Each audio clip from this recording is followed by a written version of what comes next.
Hello and welcome to everyone. First of all, thanks for taking the course. I am Shuman Ahmed with you.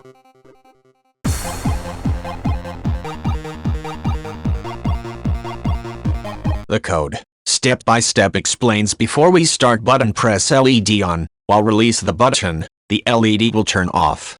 We will LED connect to Arduino digital pin 13 number. So, we declare integer variable and assign 13 value.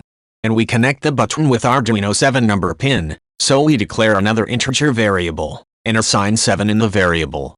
We used constants qualifier before integer data type. It means that LED and button is the name of an integer number that can't be changed.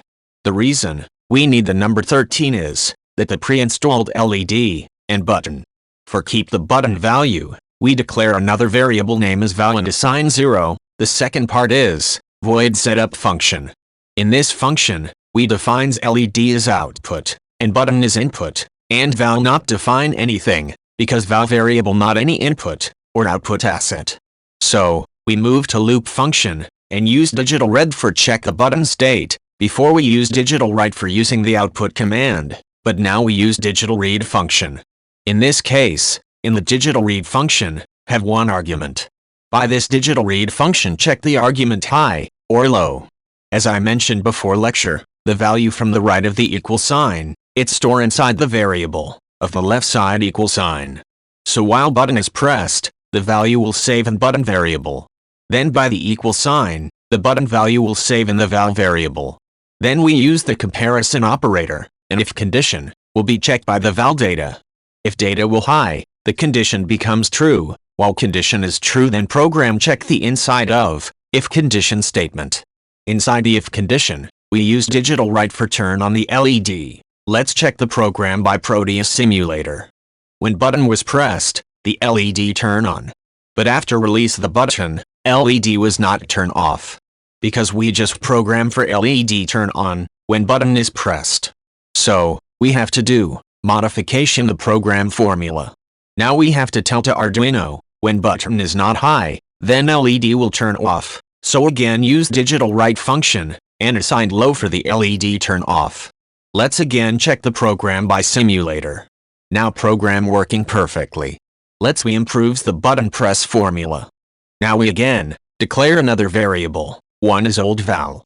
For store previous button state, and another is state, we use state variable in program code. In the if condition we just modify, and used logical and function. Now inside the if condition, attach another argument.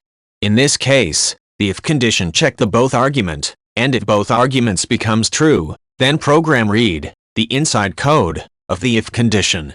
Here one is val variable equal to high, and another is old val equal to low.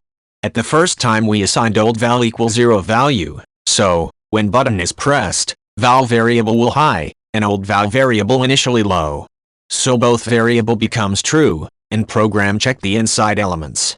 Inside the if condition, we do using a small trick, as state can be only either 1 or 0. The trick I use involves a small mathematical expression based on the idea that 1 minus 0 is 1, and 1 minus 1 is 0. Then we used another statement for store the current value of button. Now we used another if condition. Now only check the state value equal 1 or 0. If value is 1, then condition becomes true, so LED turn on. If condition will false, then program check the else condition, and LED will turn off. Let's again check the program. Now when press the button, LED turn on, but after release the button, LED not turn off. For LED turn off, again we have to press the button. Thanks for watch. Don't forget to subscribe my channel.